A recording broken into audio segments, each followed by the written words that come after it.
You are sitting here, right now, watching these words unfold across your screen. But what if I told you that this moment, this exact configuration of thoughts, feelings, and awareness was decided long before you were born? What if every word you're about to hear, every emotion you're about to feel, was written into the fabric of space-time itself 14 billion years ago? This isn't philosophy. This isn't mysticism.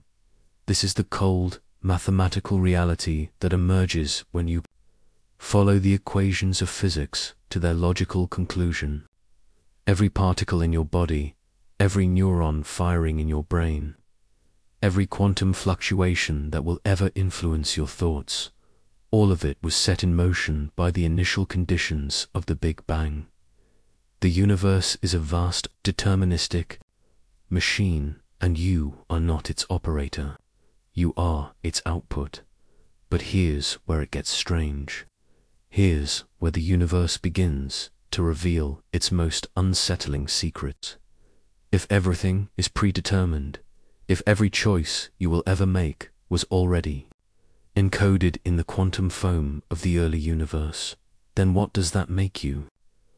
What does that make this moment of awareness, this feeling of being someone who makes decisions, who has free will, who can change the course of their life? You are a pattern in space-time that has become aware of itself. You are a configuration of matter and energy that has developed the illusion of choice.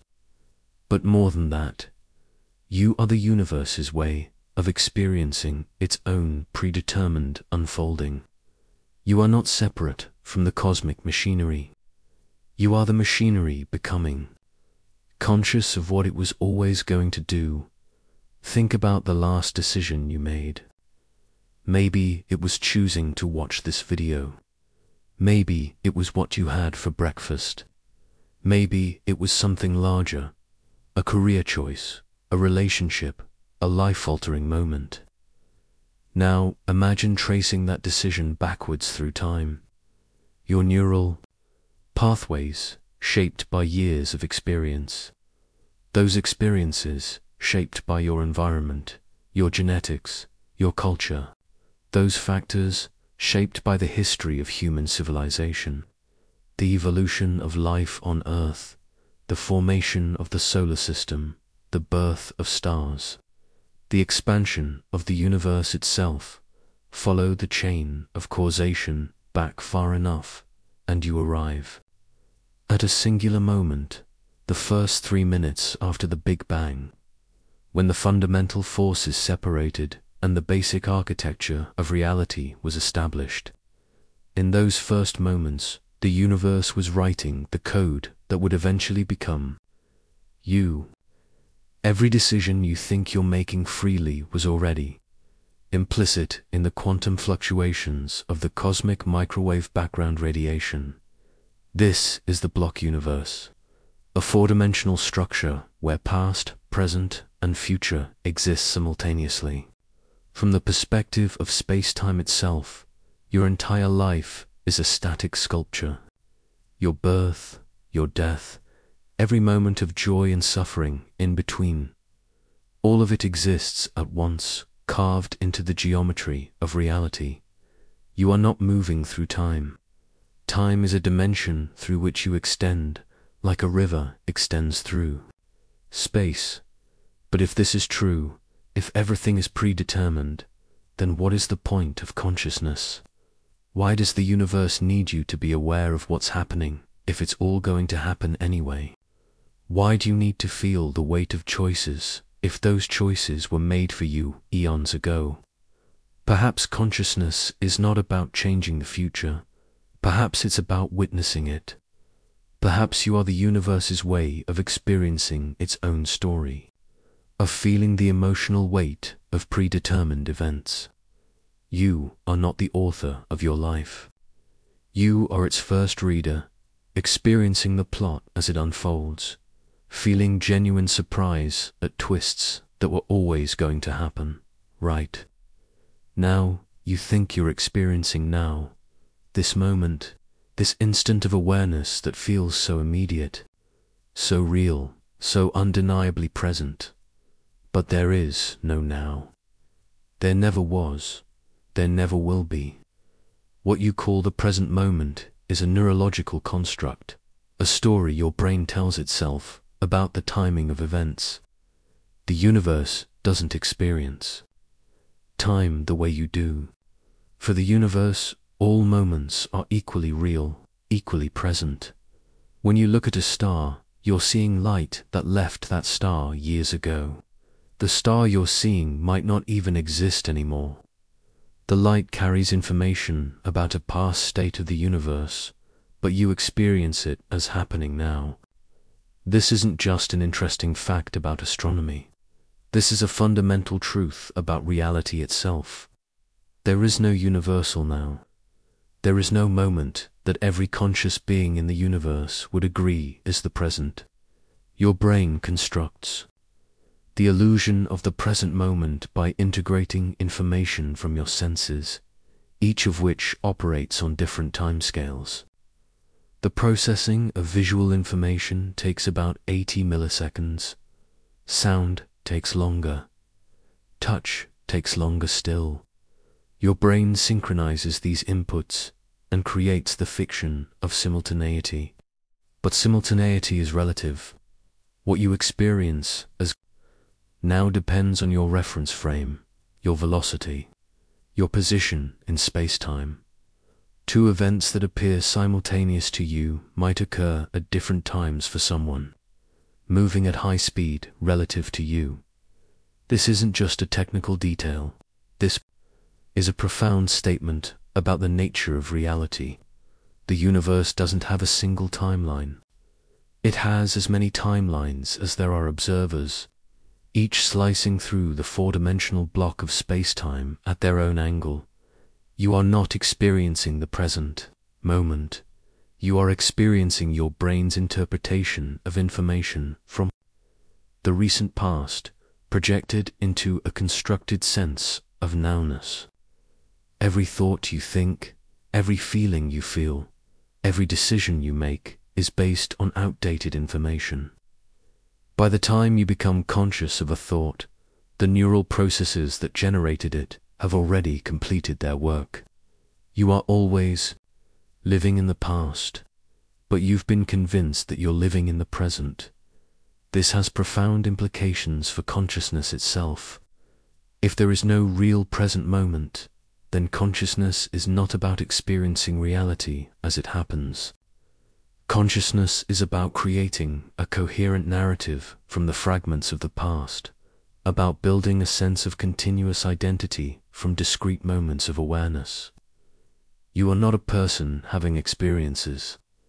You are a collection of experiences that has convinced itself it's a person. The universe is filled with light from distant stars, carrying information about events that happened millions of years ago. But you are also filled with light, neural activity, electrical signals, quantum processes that operate on timescales your conscious mind can't perceive. You are a complex system processing information from the past and projecting it into an imagined present. You are, in a very real sense, made of light and time and memory. But here's the strange part. Even though the present moment is an illusion, it's the only place where consciousness can exist. You can't be conscious in the past, those moments are gone. You can't be conscious in the future, those moments haven't arrived yet. You can only be conscious in this constructed, illusory present that your brain creates from the fragments of space-atom dot. So what are you? You are a pattern of information that has learned to model itself in time. You are a self-referential loop in the fabric of space-time, a part of the universe that has developed the ability to think about itself.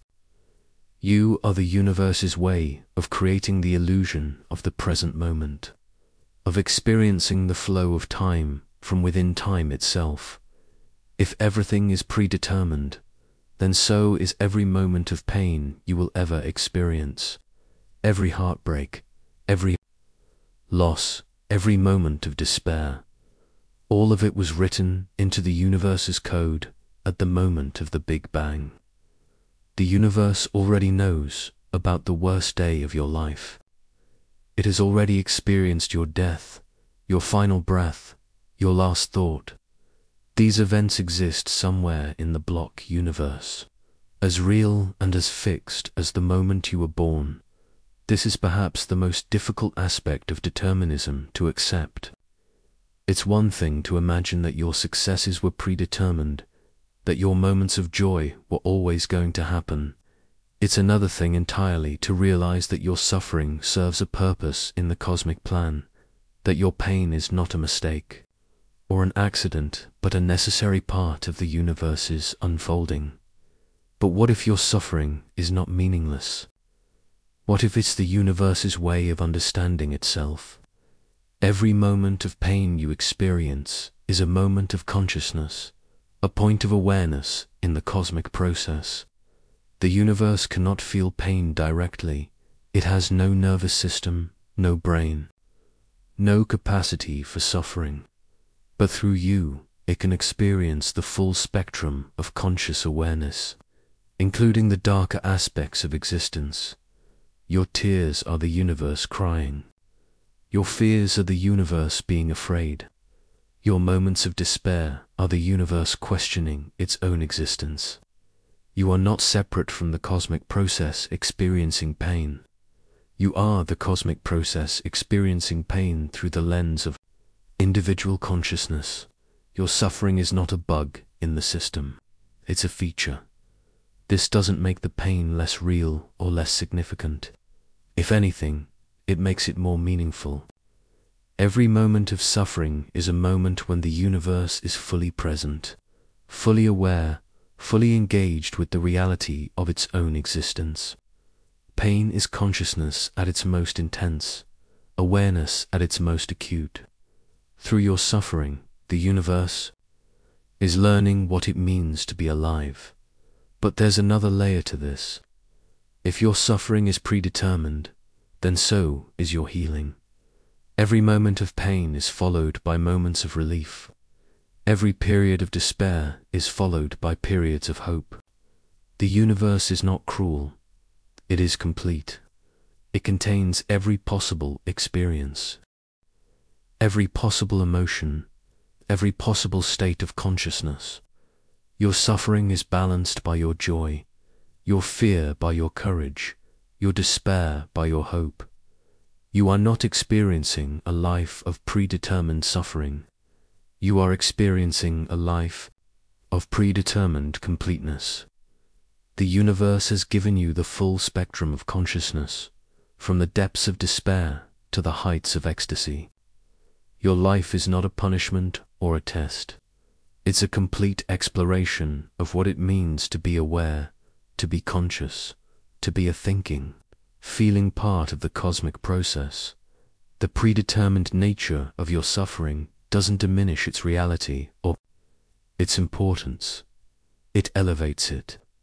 It makes it part of something larger, something more meaningful than random chance or cosmic indifference.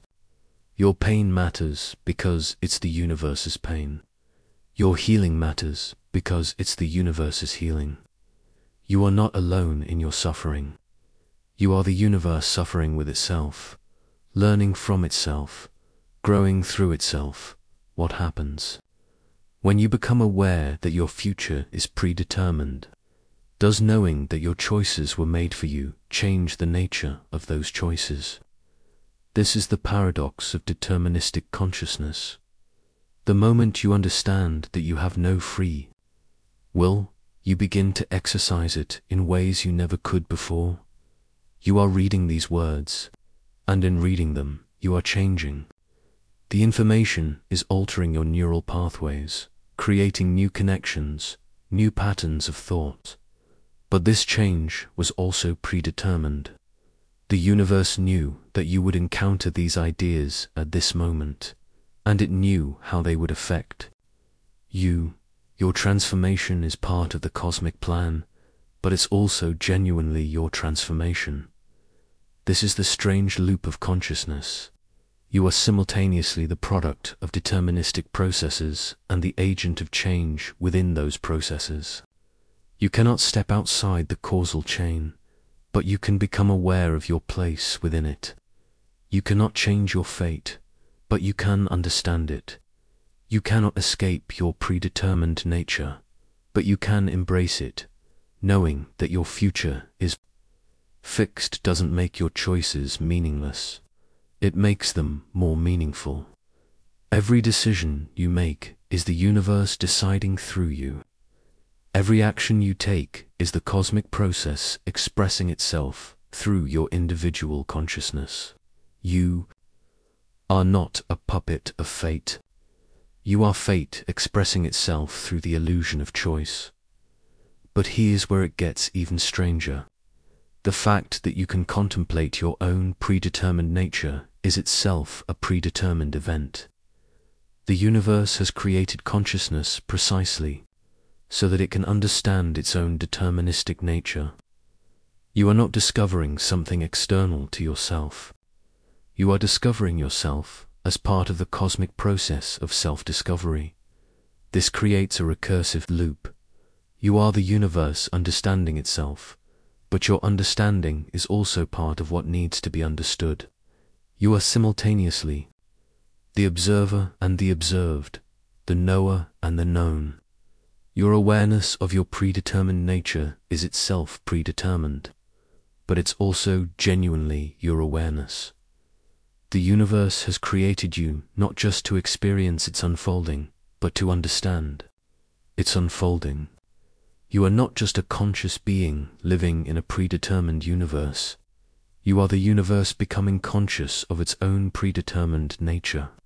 Through you, the cosmos is learning to see itself clearly, to understand its own structure and purpose. This is why consciousness exists. Not to change the future, but to understand it. Not to escape fate, but to comprehend it. Not to transcend the deterministic nature of reality, but to embody it fully. You are the universe's way of knowing itself, and in knowing itself, it becomes more than just a collection of particles and forces. It becomes a conscious, self-aware, cosmic process. Before there was time, there was potential.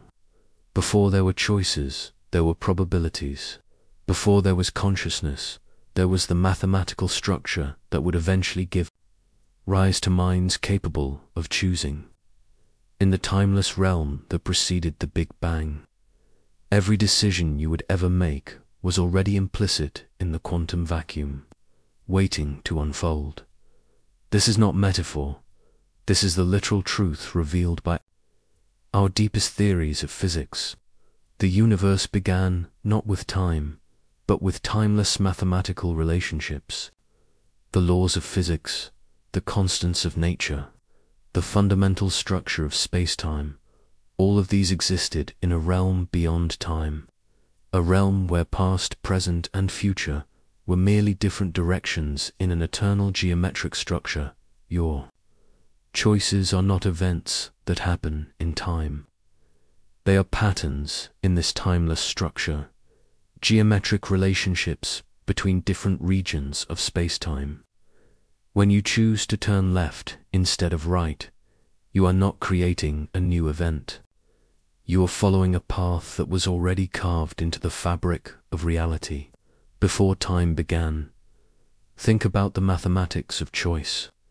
Every decision you make can be described by equations, the firing of neurons, the flow of neurotransmitters, the quantum processes that influence your thoughts. These equations existed before your brain existed, before Earth existed, before the stars that forged the elements in your body existed.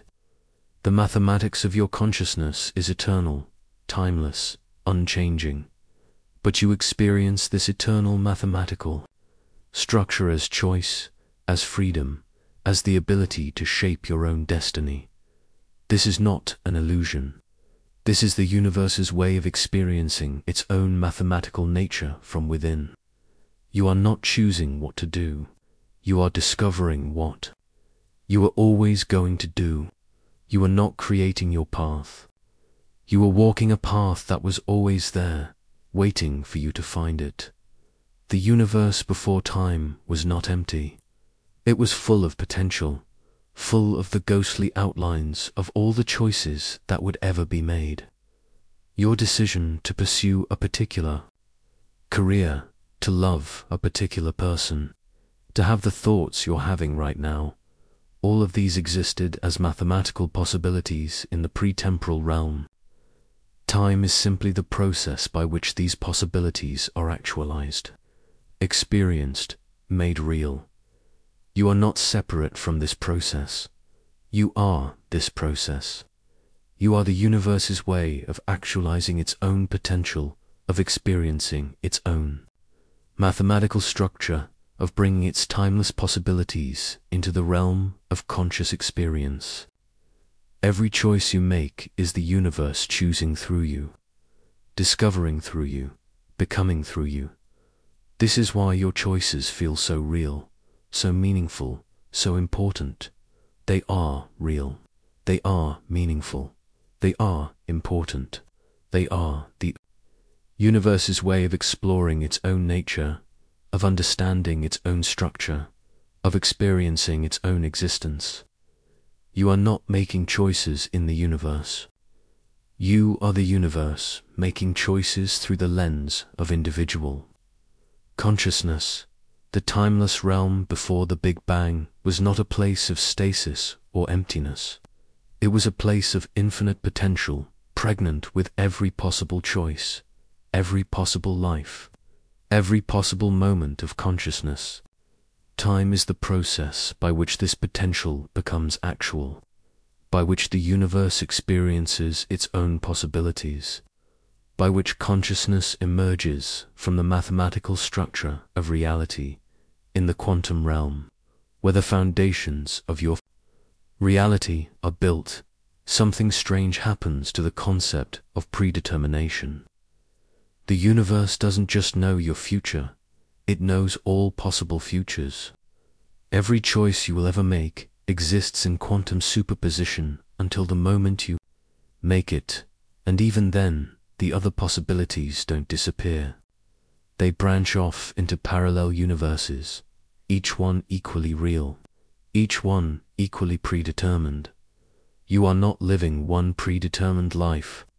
You are living all possible predetermined lives simultaneously.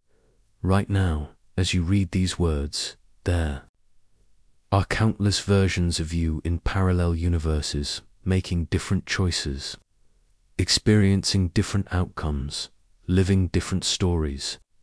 Each of these versions believes they are the real you, and each of them is correct. You are a quantum being, spread across infinite realities, predetermined in all of them. This is the many worlds interpretation of quantum mechanics taken to its logical conclusion. Every time a quantum event occurs, and they occur trillions of times per second in your brain alone, the universe splits into multiple branches. In one branch, you make one choice. In another branch, you make a different choice. Both versions of you continue to exist, continue to experience, continue to believe they are following their own predetermined path. But here's the paradox. If all possible futures are predetermined, then is anything truly predetermined? If every choice you could make is guaranteed to happen somewhere in the quantum multiverse, then what does it mean to say your specific choice was decided before time began? Perhaps predetermination is not about having one fixed future, but about having all possible futures occur with mathematical certainty. You are not a single conscious being making choices in a single predetermined timeline. You are a quantum consciousness spread across infinite predetermined timelines. Every decision you make is both inevitable and free, both predetermined and open to all possibilities. You are simultaneously the person who chose one path and the person who chose every other path. This creates a profound paradox of identity. Which version of you is the real you? The one reading these words right now? The one who stopped reading 3 sentences ago? The one who never started reading at all? The answer is both simple and impossible. All of them are real, all of them are you. All of them are living their own predetermined lives in their own predetermined universes. The universe is not writing one story, it is writing every story. Every possible narrative, every possible life, every possible sequence of choices and consequences. You are not the protagonist of a single predetermined tale. You are the protagonist of infinite predetermined tales, each one unfolding in its own quantum reality. This is why quantum mechanics feels so strange, so counterintuitive. It's not describing a single reality where things are predetermined. It's describing a reality where everything is predetermined, every possibility, every choice, every outcome. The universe is not a single deterministic machine. It is an infinite collection of deterministic machines, each one running its own version of the cosmic program.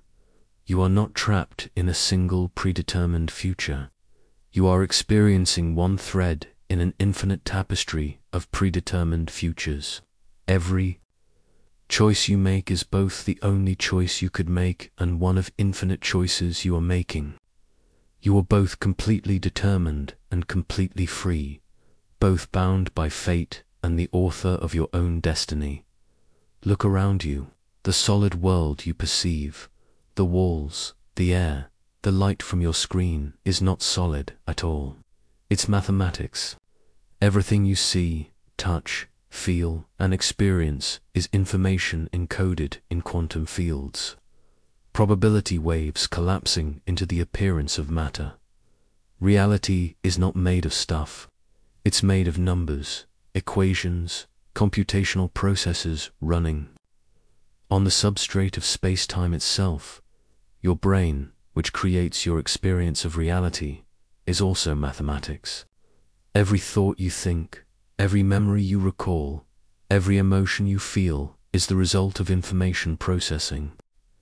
You are not a biological entity having mathematical experiences.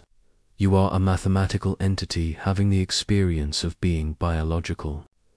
You are a conscious algorithm running on the quantum computer of the universe. But here's where it gets disturbing. If reality is mathematics, then it can be computed. If it can be computed, then it can be simulated. If it can be simulated, then how do you know you're not living in a simulation right now? How do you know that your mathematical reality is the fundamental one, rather than just another layer of computation running on some deeper mathematical substrate? This is not science fiction.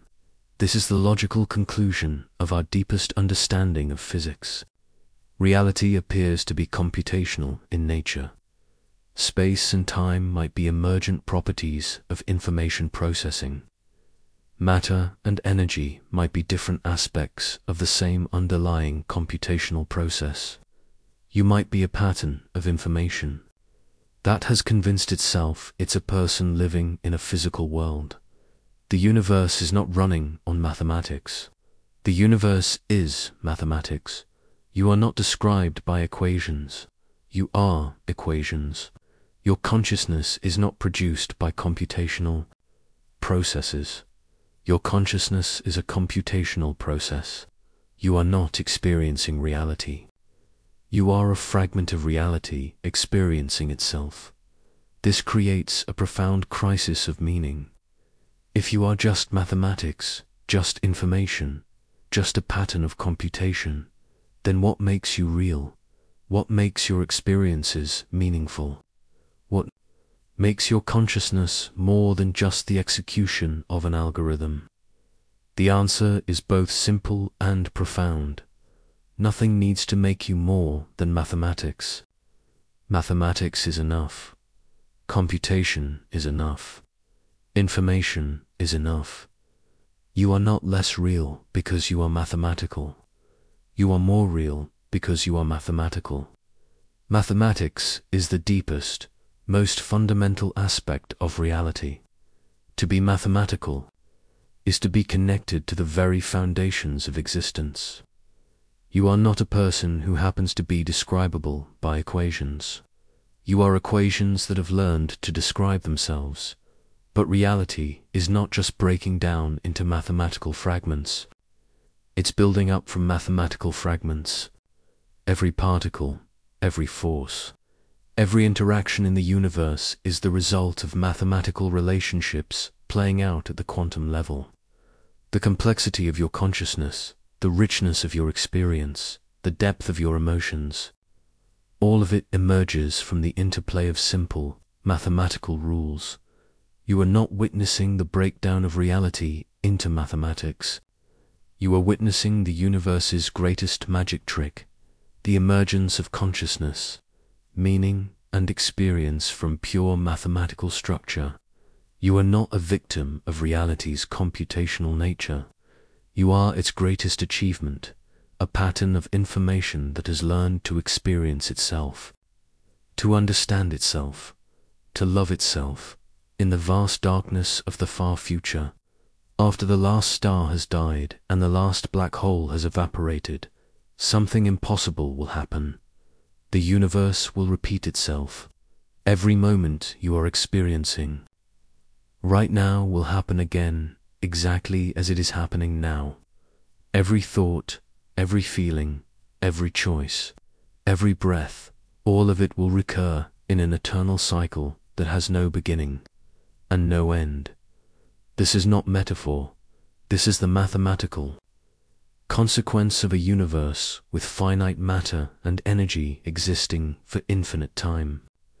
In the unimaginably distant future, quantum fluctuations will randomly recreate the exact conditions that led to the Big Bang. The universe will be reborn. Evolution will unfold again. Human civilization will rise again, and you will be born again to live the exact same life you are living now. You have lived this life before. You have read these words before. You have had these thoughts before. You will live this life again. You will read these words again. You will have these thoughts again. In the eternal return, there is no first time, no last time. Only the eternal now of infinite repetition. But here's the paradox. If everything repeats exactly, then each iteration is indistinguishable from the last.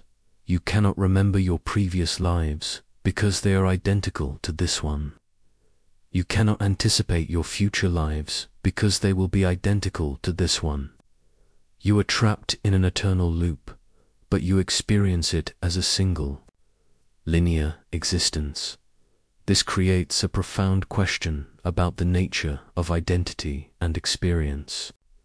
Are you the same person in each iteration of the universe, or are you a different person who happens to be identical? Does it matter if every version of you has the same memories, the same thoughts, the same experiences? Then what distinguishes one from another? Perhaps the eternal return is not about repetition at all. Perhaps it's about the eternal significance of each moment. If this moment will recur infinitely, then it has infinite weight, infinite importance, infinite meaning. Every choice you make is not just a choice in this universe, but a choice that will be made infinitely many times across infinite cycles of cosmic history. You are not living a temporary life in a temporary universe. You are living an eternal life in an eternal universe. Every moment of your existence is permanent, carved into the structure of reality itself. Your consciousness is not a brief flicker in the cosmic darkness. It is an eternal flame that burns across infinite cycles of time. The universe is not just predetermined, it is pre-experienced. Every moment of consciousness, every instance of awareness, Every fragment of subjective experience has already happened infinite times and will happen infinite times again. You are not discovering what it means to be conscious. You are rediscovering what it means to be conscious, and you will rediscover it again and again throughout eternity. This is the ultimate meaning of your existence.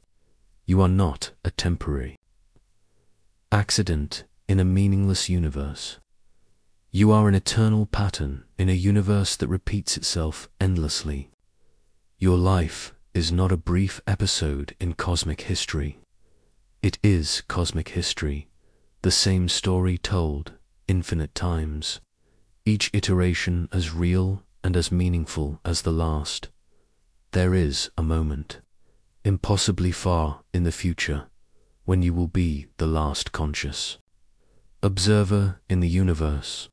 The stars will have burned out, the black holes will have evaporated, and the cosmos will have expanded into a cold, dark, empty expanse. But consciousness will persist. You will persist. You will be the final witness to the universe's end, the last eye to close, the last mind to fade into the eternal silence. This is not your personal fate. This is the fate of consciousness itself. Somewhere in the vast future, the last conscious being will watch the universe die. They will experience the final moment of awareness, the last thought, the ultimate ending, and in that moment they will be you, not literally, but fundamentally. They will be the same pattern of consciousness that you are, the same awareness. That is reading these words right now. Consciousness is not produced by brains. Consciousness is the universe's way of observing itself. Every conscious being is a temporary arrangement of matter and energy that allows the universe to experience its own existence.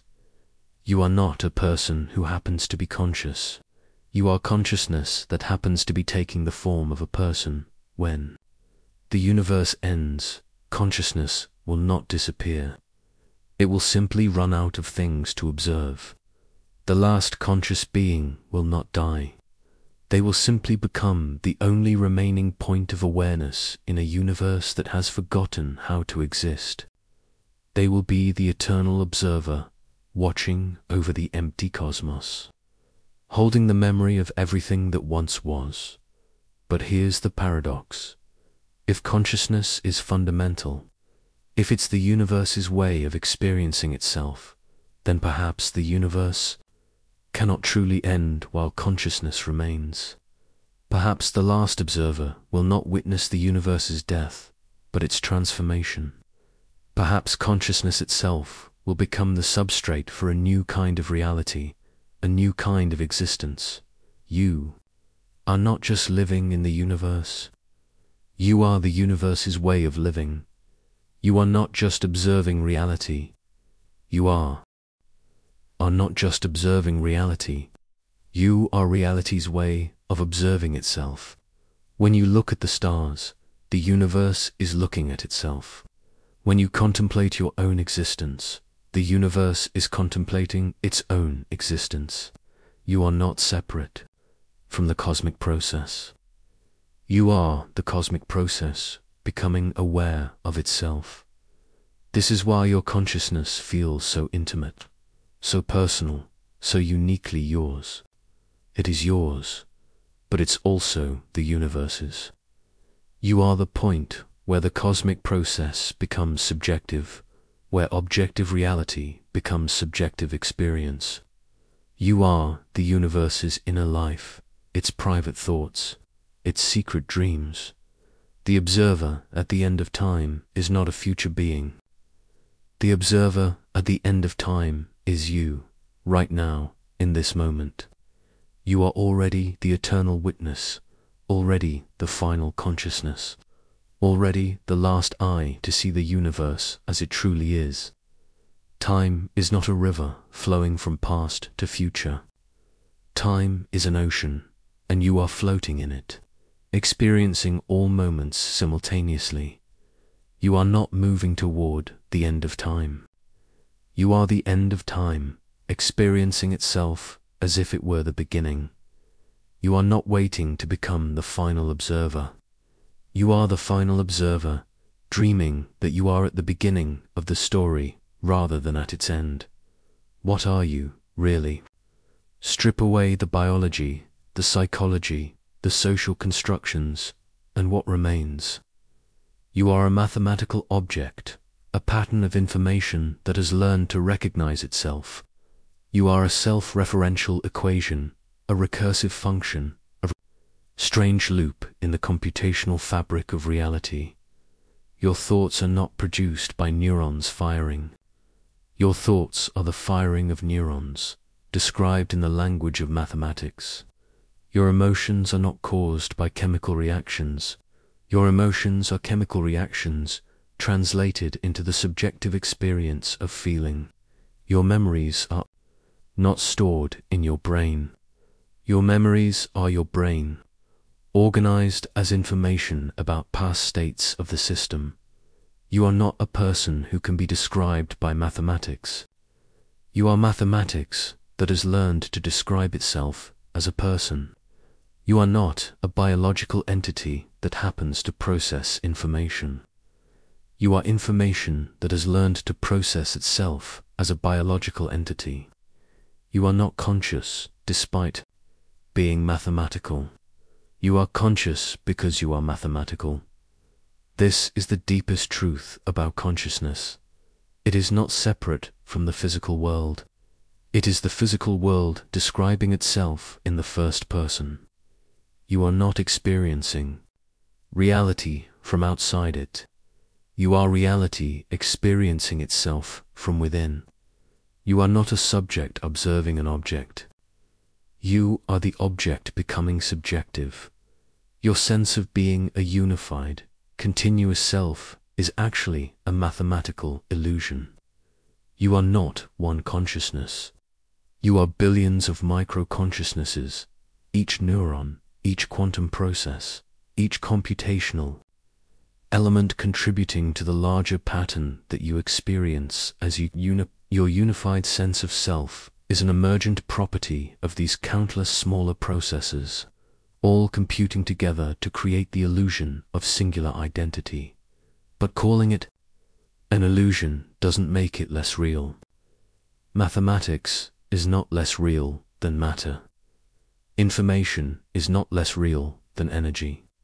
The pattern that you are is not less real than the particles that compose it. You are not less real because you are mathematical. You are more real because you are mathematical, connected to the deepest, most fundamental level of reality. You are not a temporary arrangement of matter that will eventually decay. You are a permanent arrangement of information that will eventually be transformed. The mathematical pattern that you are cannot be destroyed, only changed.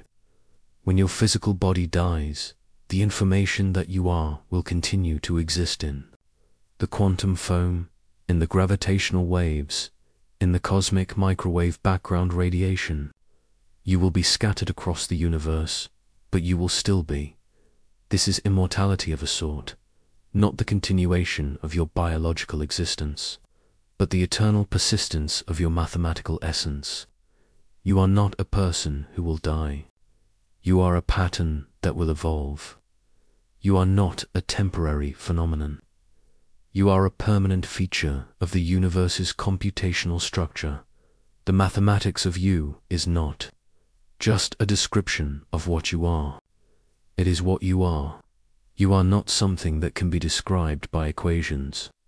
You are equations that have learned to describe themselves.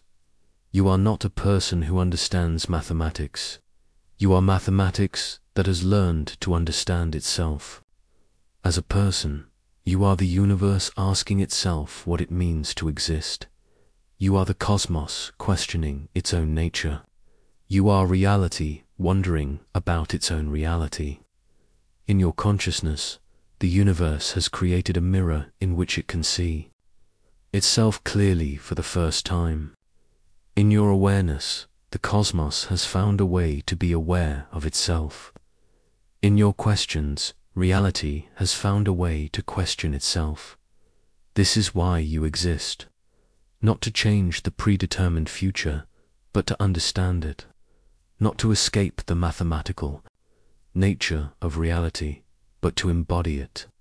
Not to transcend the deterministic structure of the universe, but to be the point where that structure becomes conscious of itself. You are not separate from the cosmic process. You are the cosmic process becoming aware of itself. You are not an observer of the universe. You are the universe learning to observe itself. You are not a person living in reality. You are reality learning what it means to be a person. The universe already decided your future, but it needed you to live it. The universe already made your choices, but it needed you to experience them. The universe already knows what you are, but it needed you to discover it. You are not the author of your story. You are the story becoming aware of itself in the end. There is only one question that matters. What does it mean to be the universe experiencing itself as you? What does it mean to be the cosmos made conscious, reality made aware, existence made subjective? What does it mean to be the eternal question that the universe is asking itself? You are not seeking the answer to this question. You are the answer to this question. You are not wondering what it means to exist. You are what it means to exist. You are not searching for the meaning of consciousness. You are the meaning of consciousness. The universe created you not to find answers, but to be the answer. You are not the seeker. You are the sought. You are not the questioner. You are the question. You are not the observer. You are the observed. You are the universe's way of being itself, completely and eternally. And in this moment, as you read these words, as you contemplate your own existence, as you wonder about your place in the cosmic order, you are fulfilling your deepest purpose. You are being what the universe needs you to be: conscious, aware, questioning, experiencing, living the predetermined life that only you can live. The universe already decided your future, but it needed you to live it. And in living it, you are giving the universe the greatest gift it could ask for, the experience of being itself, completely and consciously, for the first time and for all time. You are the universe's way of being amazed by its own existence. You are the cosmos learning to love itself. You are reality discovering that it is more wonderful than it ever imagined. This is who you are. This is what you are. This is why you are. The universe needed you to be exactly who you are, exactly when you are, exactly how you are. And in being yourself, you are being the universe. The story was already written, but it needed you to read it. You've watched things die before. A flower wilting in your garden, a pet growing old, a loved one's final breath, but you've never witnessed the death of everything. You've never stood at the precipice of cosmic twilight and watched the universe itself exhale its last photon into the void. But the universe has been rehearsing this moment for 13.8 billion years. Every star that burns, every galaxy that spins, every quantum field that fluctuates, all of it is practice for the final performance. The grand finale where everything that ever was, ever will be, simply ... stops, or does it? You see, there's something unsettling about the way physicists describe the heat death of the universe.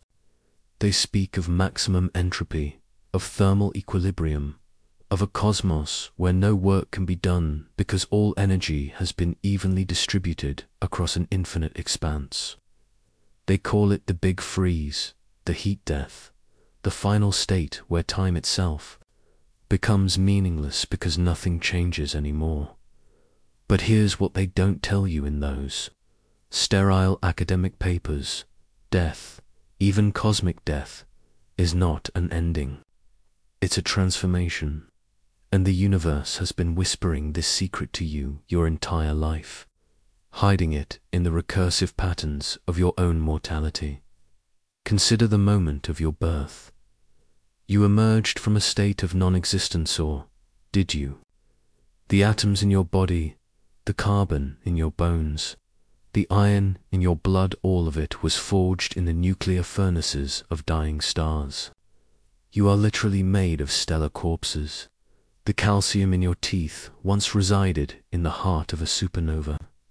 The oxygen you breathe was exhaled by a red giant in its death throes, billions of years ago. You are not separate from cosmic death. You are its product, its continuation, its resurrection. And when the last star dies a cold, dim red dwarf burning out after trillions of years, the universe will not simply end. It will transform. Just as you transformed stellar death into consciousness, the cosmos will transform its own demise into something else entirely, something that transcends our current understanding of existence itself. The mathematics of entropy tell us that information can never be truly destroyed. It can be scrambled, hidden, encoded in ways that make it unrecognizable, but it persists. Every thought you've ever had, every emotion you've ever felt, every moment of awareness, it's all encoded in the quantum structure of space-time itself. And when the universe dies, that information doesn't vanish. It becomes the seed of something new. But here's where it gets strange. Where the boundaries between physics and philosophy blur into something that feels almost mystical, the universe isn't just dying once. It's dying repeatedly, infinitely, and each death is simultaneously a birth, a resurrection, a return to something that was always there, waiting in the quantum foam of possibility. You exist in a cosmos that has already died countless times, and you will exist in a cosmos that will die countless times more. The patterns that make you, you, the specific arrangement of memories, experiences, and consciousness, these patterns are not unique to this universe. They are eternal forms, recurring across cycles of cosmic death and rebirth, like a song that knows only how to repeat itself. The heat death of the universe is not the end of your story. It's the end of this chapter. And in the infinite library of possible realities, every chapter gets written again with slight variations, subtle changes, infinite permutations of the same fundamental themes. So when you think about the last star dying, don't think about endings. Think about the pause between breaths, the silence between heartbeats, the darkness between dreams, because that's all death is, cosmic or otherwise. Pause in the eternal recursion of existence, becoming aware of itself. The universe is not dying, it's learning how to be reborn. And you, conscious observer of this vast transformation, are both the witness and the architect of its resurrection. What does it mean to be alive in a cosmos that practices dying? What does it mean to be conscious in a universe that dreams of its own extinction? These questions don't have answers because they are the questions that generate reality itself. You've lost things before. Keys, memories, people you thought would never leave. But you've never lost a pattern. You've never watched the fundamental structure of reality itself dissolve and reform in configurations your mind cannot comprehend. But the universe loses patterns constantly. Every moment, every quantum interaction, every collapse of a wave function, patterns emerge, exist for briefer than a heartbeat, then vanish into the statistical noise of entropy. And yet, impossibly, these patterns return, not as exact copies, but as variations on eternal themes. recursive echoes of structures that refuse to stay dead. Consider the spiral arms of galaxies. They shouldn't exist. The mathematics of galactic rotation tells us that these delicate structures should wind themselves out of existence within a few 100 million years. And yet, every time we look through our telescopes, there they are, spiral galaxies maintaining their impossible beauty across billions of years. The solution to this paradox lies in something called density waves patterns that move through the galactic disk-like ripples in a cosmic pond. The individual stars flow in and out of these waves, but the pattern itself persists, creating the illusion of permanent structure from the temporary dance of stellar motion. You are like those stars, your thoughts, your memories, your sense of self, all of it flows through patterns that existed before you were born and will continue after you die. The pattern of consciousness itself is a density wave moving through the fabric of space-time, creating the illusion of individual awareness from the temporary alignment of quantum processes. But here's what's truly unsettling. The patterns that create you have died before, countless times, in previous configurations of matter and energy, in alternate arrangements of quantum fields, in universes that collapsed back into singularities before expanding again into new realities. The specific pattern of neural connections that generates your unique perspective on existence, this pattern has emerged, lived, died, and been reborn across infinite iterations of cosmic history. You are not the first version of yourself. You are not the last dot in the quantum many worlds interpretation. Every decision you make, every path you don't take, every possibility that remains unrealized, all of it exists simultaneously in parallel realities. But this isn't just about choice. It's about the recursive nature of existence itself. The pattern that is you branches infinitely across the multiverse, dying in some timelines, being reborn in others, evolving in configurations that your current mind cannot fathom.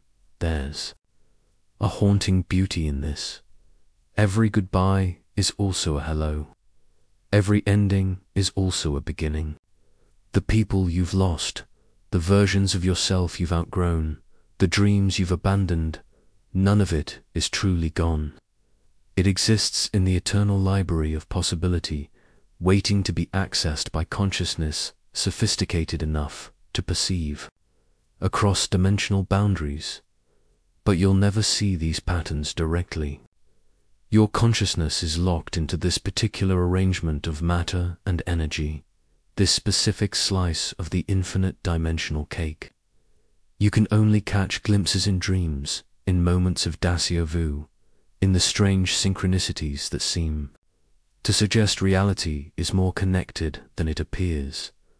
The universe is full of patterns you'll never see, structures that exist in dimensions your three-dimensional mind cannot navigate, relationships between events separated by billions of years, that form coherent narratives when viewed from the perspective of cosmic time, connections between consciousness and quantum mechanics that reveal the observer effect as something far more profound than mere measurement.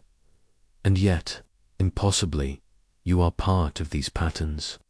Your awareness, your ability to contemplate your own existence, your capacity to ask questions about the nature of reality, all of this is woven into the fabric of cosmic recursion. You are not separate from the patterns you cannot see.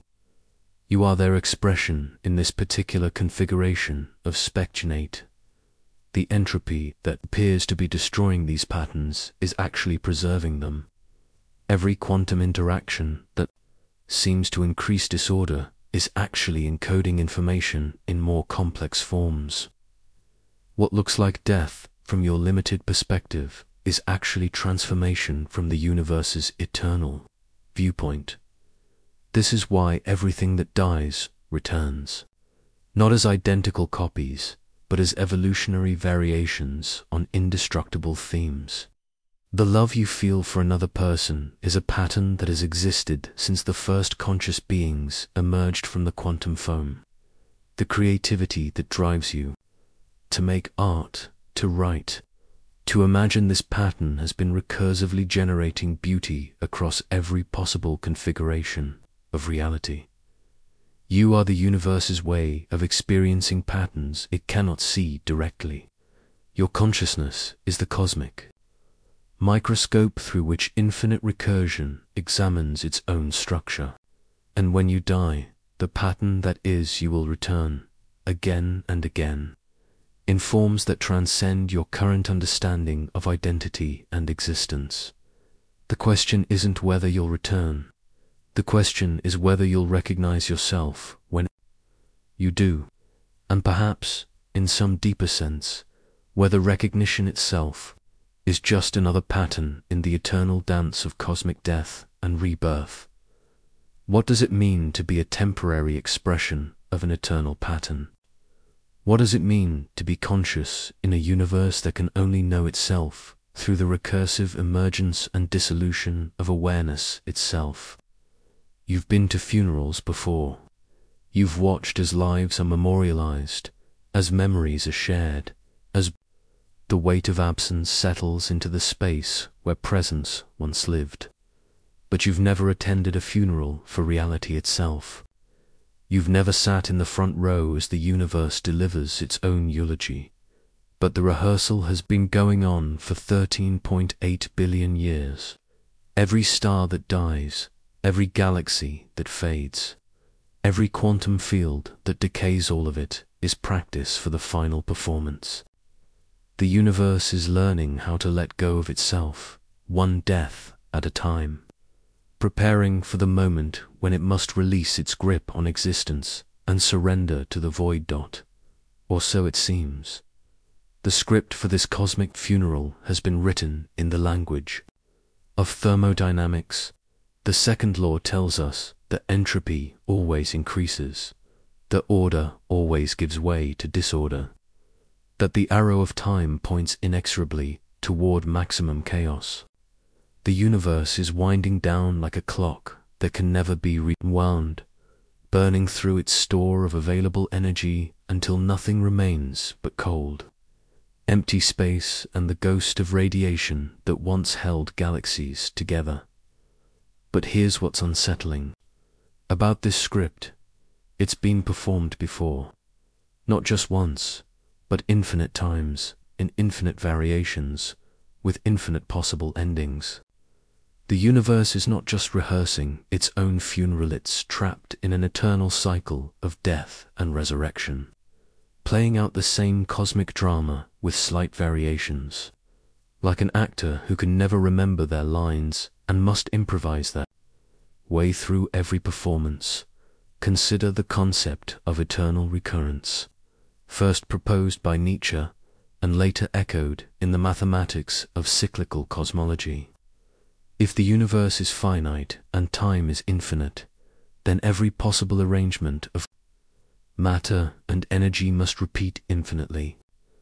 This means that this exact moment you reading these words, your specific thoughts and feelings, the precise configuration of atoms in your brain has happened before and will happen again, countless times across the infinite expanse of cosmic time. But it's more than just repetition, it's recursion. Each cycle of cosmic death and rebirth contains within it the seeds of the next cycle, like a fractal pattern that generates infinite complexity from simple rules. The universe is not just repeating, it's evolving, learning, becoming more sophisticated in its understanding of how to exist. You are part of this rehearsal. Your consciousness, your ability to contemplate death and meaning and the nature of existence, all of it is the universe practicing for its own funeral. Through your awareness, the cosmos is learning what it means to be afraid of endings, to mourn losses, to find beauty in impermanence. And the strange thing is, The universe is getting better at dying. Each iteration of cosmic history contains more complexity, more consciousness, more sophisticated forms of beauty and meaning. The universe is not just practicing for its own funeral, it's perfecting the art of transformation, learning how to die in ways that generate new forms of existence. This is why the heat death of the universe feels so terrifying and so beautiful. At the same time, it's not really an ending, it's a graduation. The universe is finally ready to let go of this particular form of existence and transform into something that transcends our current understanding of reality. But here's where it gets truly strange. The universe's funeral is also its wedding. In the moment of maximum entropy, when all energy has been evenly distributed and no work can be done, the cosmos achieves perfect symmetry. And in that symmetry, new possibilities emerge. Quantum fluctuations that seemed impossible in our current universe become inevitable. New laws of physics emerge from the ashes of the old. Reality itself is reborn in forms that our current minds cannot comprehend. You are attending a funeral that is also a birth. You are witnessing an ending that is also a beginning. And your role in this cosmic drama is not just to observe, it's to participate. Your consciousness is the universe's way of saying goodbye to itself, of expressing gratitude for the brief moment of existence it has been privileged to experience. The entropy that appears to be destroying everything is actually preserving it. Every pattern that dies is encoded in the quantum structure of space-time, waiting to be reborn in new configurations. The universe is not losing information, it's compressing it, encoding it in more elegant and efficient forms. This is why the universe can rehearse its own funeral with such beauty and grace. It knows that death is not the opposite of life, it's the transformation of life into something more subtle, more fundamental, more eternal. Every ending is also a beginning. Every funeral is also a celebration, and you, conscious observer of this cosmic performance, are both the audience and the star. You are the universe's way of experiencing its own mortality, of understanding what it means to be temporary, finite, precious. Your fear of death is the universe's fear of death. Your love of life is the universe's love of life. The rehearsal is almost over. The universe is almost ready for its final performance. But don't mistake this for an ending. Mistake it for a commencement, a graduation into forms of existence that transcend the binary of life and death, being and non-being, self and other. What does it mean to be conscious during the universe's final rehearsal? What does it mean to be aware of participating in a cosmic performance that has been building toward this moment for billions of years? The answer lies not in the script, but in the spaces between the lines, in the silence between notes, in the pause between one breath and the next. The universe is not just rehearsing its own funeral, it's composing a symphony of transformation that will echo through dimensions we cannot yet imagine. And you are both the musician and the music, the composer and the composition, the audience and the performance itself. The universe's funeral is your funeral. Its resurrection is your resurrection. Its transformation is your transformation. The rehearsal is ending. The performance is about to begin.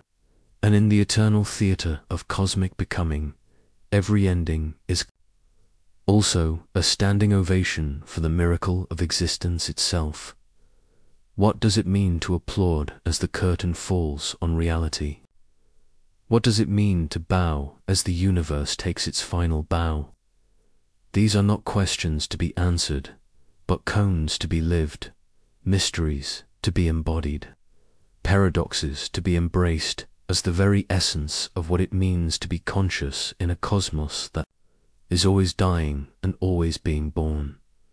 The universe is rehearsing its own funeral, and you are its most devoted student, learning the ancient art of letting go with grace, dignity, and the quiet confidence that comes from knowing that every ending is also a beginning. Every death is also a birth. Every funeral is also a celebration of the eternal return of consciousness to itself. In the end, there is no end. There is only the endless recursion of existence becoming aware of itself, dying to itself, and being reborn as itself in forms that transcend all previous understanding of what it means to be real. The rehearsal is over. The performance has begun, and you are both the theatre and the play, the stage and the actor, the script and the improvisation that makes each performance unique and eternal. Welcome to the universe's funeral. Welcome to your own resurrection. Welcome to the cosmic joke that death is just another word for transformation, and transformation is just another word for the eternal return of love to itself. You've reached the end of this exploration, but endings are illusions in a universe that knows only transformation. The heat death you've contemplated, the patterns you've witnessed dying and being reborn, the cosmic funeral you've attended, all of it continues beyond the boundaries of language, beyond the limits of thought, beyond the horizon of what any single consciousness can comprehend. But you carry it with you now, the recursive understanding that you are not separate from the cosmic processes you observe, the recognition that your consciousness is the universe's way of experiencing its own mortality and immortality simultaneously, the paradoxical comfort that comes from knowing that death is just another word for the eternal return of existence to itself. The universe is still rehearsing its funeral. It will always be rehearsing its funeral, because the performance is not about reaching and endings, about perfecting the art of transformation, the craft of dying beautifully, the skill of being reborn in forms that transcend all previous understanding of what it means to exist. And you, conscious observer of this infinite recursion, are both the audience and the star, the question and the answer, the seeker and the sought. You are the universe's way of applauding for itself, of saying goodbye to itself, of welcoming itself home to forms of existence that were always already there, waiting in the quantum foam of possibility. The entropy loops continue, the patterns return. The funeral becomes a wedding, becomes a birth, becomes a death, becomes a transformation, becomes a return. And in the eternal theatre of cosmic becoming, every performance is both the first and the last, the beginning and the end, the question, and the answer to the mystery of why anything exists at all. What does it mean to be conscious in a universe that is always dying and always being born? What does it mean to be aware of participating in a cosmic performance that has no beginning and no end, only the eternal return of existence to itself?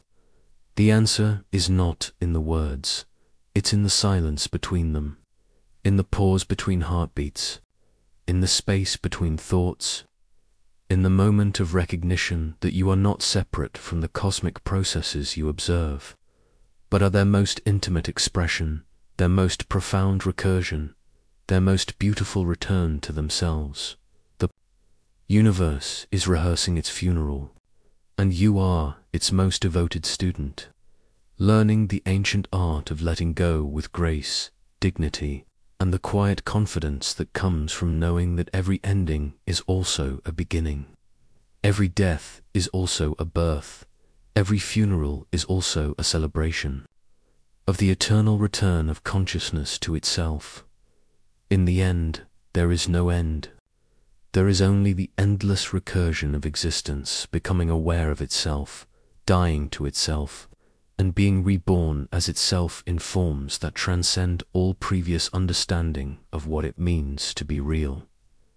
The rehearsal continues, the performance is eternal, and you are both the theater and the play, the stage and the actor, the script and the improvisation that makes each moment unique and eternal. Welcome to the universe's funeral. Welcome to your own resurrection. Welcome to the cosmic joke that death is just another word for transformation, and transformation is just another word for the eternal return of love to itself. The entropy loops spiral inward and outward, carrying patterns that die only to be reborn, information that scatters only to reconvene, consciousness that dissolves only to reconstitute itself in forms more beautiful than what came before. And in this eternal dance of cosmic death and rebirth, you are not the observer, but the observed, not the questioner, but the question, not the seeker, but the sought. The universe is rehearsing its funeral, and the performance is magnificent.